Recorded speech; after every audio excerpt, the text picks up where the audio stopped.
I've been formulating the question. Well, can you please break the belief that because that's what makes me suffer. When you said about thoughts, that this is okay to have thoughts, you have thoughts. I've been realizing that, I'm having a thought and I'm not, and there's no suffering.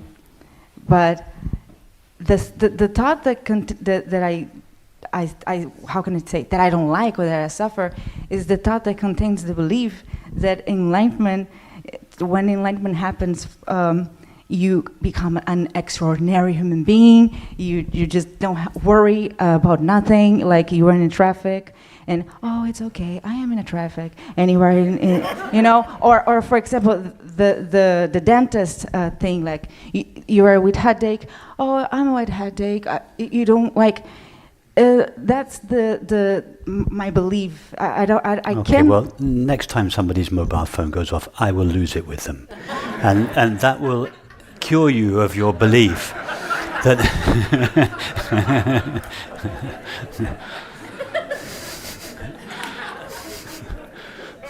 Because it seems that enlightenment, it's really simple.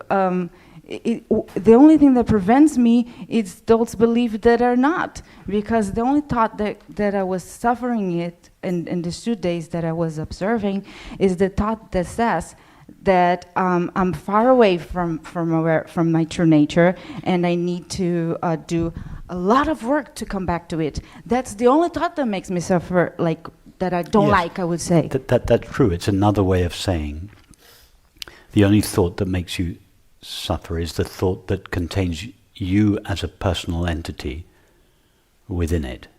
It's just another way of saying what you've just said. You said the only thought that makes me suffer is the thought that says I am a long way away from enlightenment. That's another way of saying I am a long way away from unlimited, ever-present, inherently peaceful, self-aware being. So I've just reformulated what you've just said. The only thought that makes you happy is the thought that contains the separate self within it. The thought that rises on behalf of the separate self. But plenty of thoughts arise that are not on the behalf of the separate self. Like the thought, for God's sake, turn your phones off. That kind of thought doesn't arise on behalf of the separate self.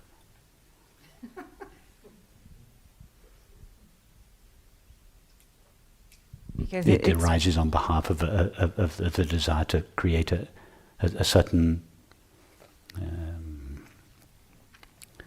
space that is appropriate for our meetings.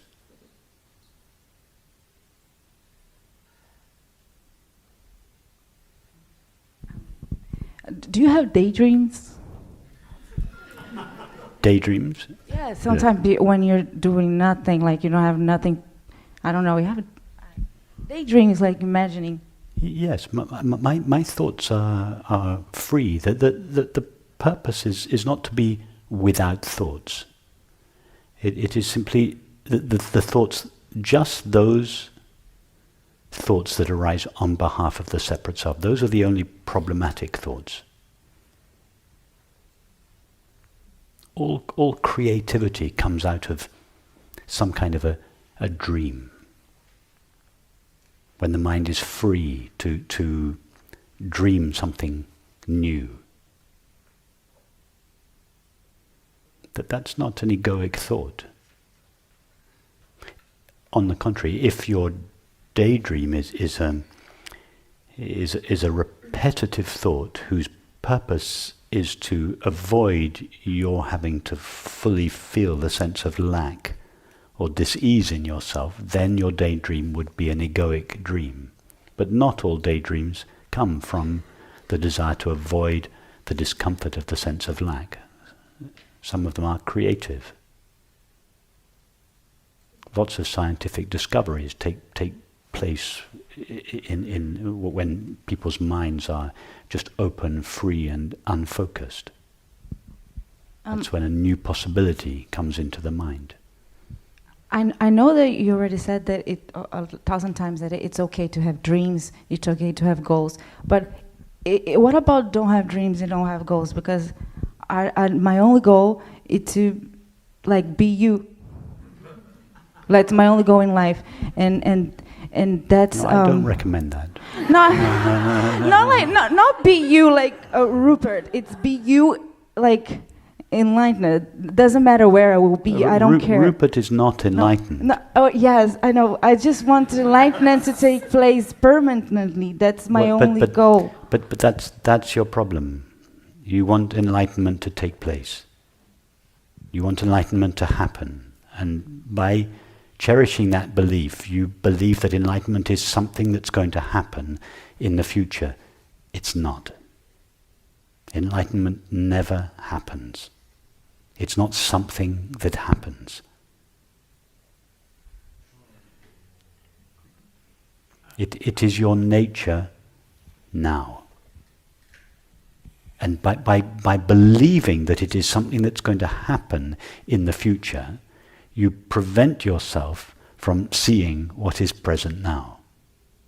Would you agree that anything that takes place in the future must be limited? It must be limited in time. Let's say enlightenment, according to you, would start at 3 o'clock on Sunday afternoon.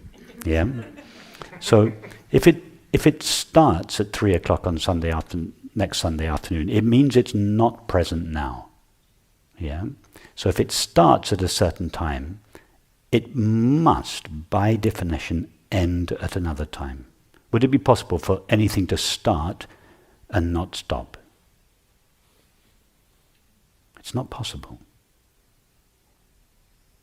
Something that starts in time must stop in time. So by imagining that enlightenment is a state of the mind that is going to start, you are at best, you're aiming for a peaceful state of mind which will one day come to an end.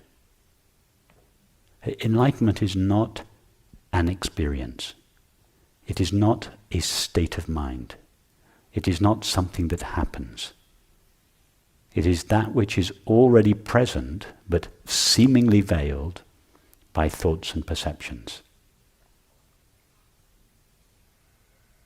I don't know how to say that more clearly. You cannot become it. If I were to ask you now, stand up and take a step towards yourself, what would you do? Where would you go?